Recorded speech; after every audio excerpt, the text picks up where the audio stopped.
One of the big talking points at all times of the reptile community is, what is the best beginner reptile? Well, stick around and I'll let you know.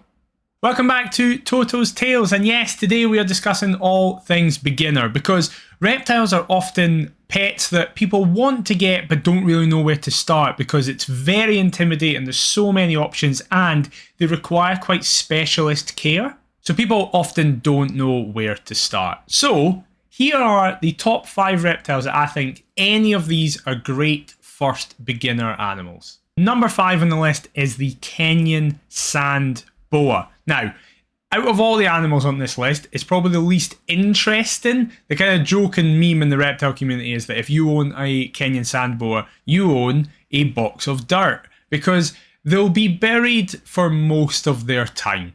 But as a result, they're a snake that does not require a lot of handling if you don't want to, because you will just never really see it. It's a snake that is not going to show much defensive behaviour typically. Its conditions are a lot easier to be able to actually get for a starter, beginner, or someone who's just looking to get into the hobby and the general community. They're also a snake that does not get especially big, only a few feet long at maximum. So again, for someone who doesn't want to commit to a big boa, you can get a smaller vivarium and see how you feel with them. Coming in at number 4, you have the corn snake. Again, this is an animal that is not going to get to ridiculous sizes, between 4 and 5 feet really. Females are a wee bit bigger, but generally incredibly good eaters. One of the main things that people struggle with when they first get a reptile, particularly a snake, is if they go through feeding strikes, and corn snakes are just never really going to do that. Their temperature and humidity levels are a lot easier to deal with as well. The kind of humidity you need is the typical humidity of the average North American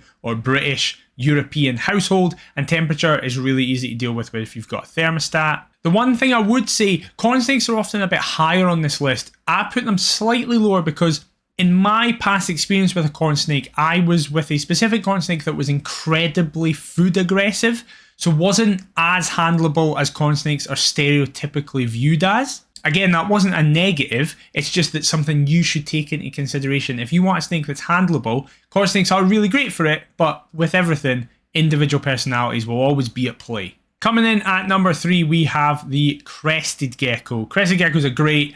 They can take up less space in terms of their vivarium because you're looking for height rather than length. So if you just look at, you get one reptile and you've got a space on your desk or a wardrobe or cupboards or drawers behind me, a Crested Gecko vivarium is going to take up way less floor space. Additionally, the average North American, European household is the temperature a Crested Gecko needs. Whilst you should still always have heating equipment there, generally they just need the heating levels that we need as well.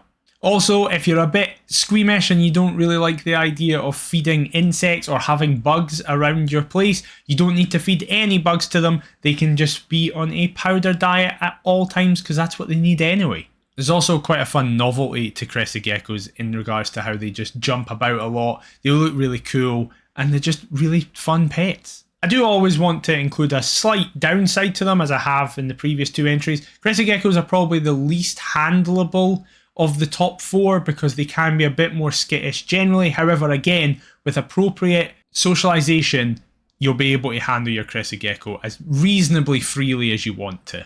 The penultimate animal on our list, and I am going with the Leopard Gecko. Leopard Geckos are amazing. They are so handleable. You basically just, as soon as you start socializing Leopard Geckos, they will just be like, yep, that's fine, love you, appreciate you, and will want to know where you are at all times. Again, they're very small. You're not investing in this massive animal that's going to keep getting bigger and bigger and bigger. They're like literally inches in length. So again, whilst the vivarium needs to be an adequate size for a leopard gecko, the animal itself is incredibly manageable. They can come in a variety of different colours and morphs, which is, I understand people getting into the hobby, that can be part of the excitement aspect, because oftentimes you just see a snake that looks the same type of colour, whereas with leopard geckos, you have hundreds of different colours and morphs that are always really cool to look at. A big part as well is that they're basically toilet trained. They will always go to this one specific area of the vivarium. So in terms of spot cleaning, you're sorted. You just need to go to that area every couple of days and you're right as rain. And then finally, number 1, it's this channel. If you haven't learned anything yet, now you definitely will, because number one, I'm going with ball pythons. Now, typically, ball pythons aren't number one for beginner snakes for a lot of people for two main reasons. One is that the humidity levels are a bit higher, so you need to have higher humidity than your average household, so that can take a bit of getting used to. But honestly, once you learn the techniques, I've spoken about it in the care guide, and I'm going to do another video all about it. But once you get that down, it's really easy, and you don't need to do anything else. In terms of learning new processes, that is the process you do in terms of putting water into the substrate. And the other reason, and this is a genuine one, is that ball pythons are kind of typically more known for being pickier eaters generally in the snake world.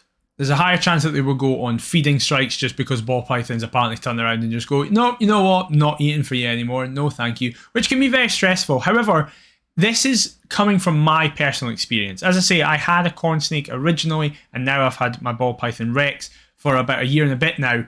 And in terms of the beginner aspect, Rex has been far easier. Ball pythons are the single most handleable snake in the world. They almost never get defensive. Of course, you will have exceptions. Every single snake has a different personality. You will get some ball pythons that are more defensive than others, but typically, again, this is the most handleable snake. They are literally called ball pythons because their defensive natural instinct is to just ball up and go into a ball.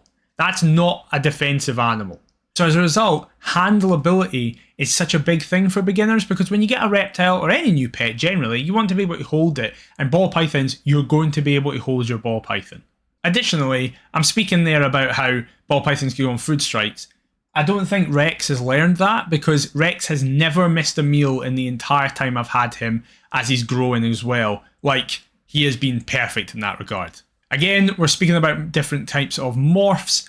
Ball pythons can come in every which colour you want. As you've seen on the channel before, Rex is a banana ball python, so he's yellow and kind of violet, whereas you can get traditional wild morphs, which are just the usual what you think of when you see a snake. You have entirely white snakes, you have orange snakes, you have black snakes, there's so many options. So yeah, those are my top 5 beginner reptiles. There's a whole other one. I haven't even mentioned bearded dragons, which are a really, really common one. There's other snakes as well that people like to include.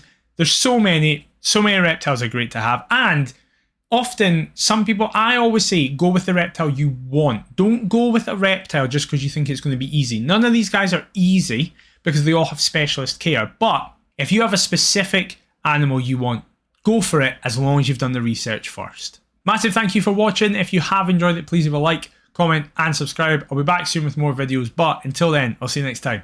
Bye bye.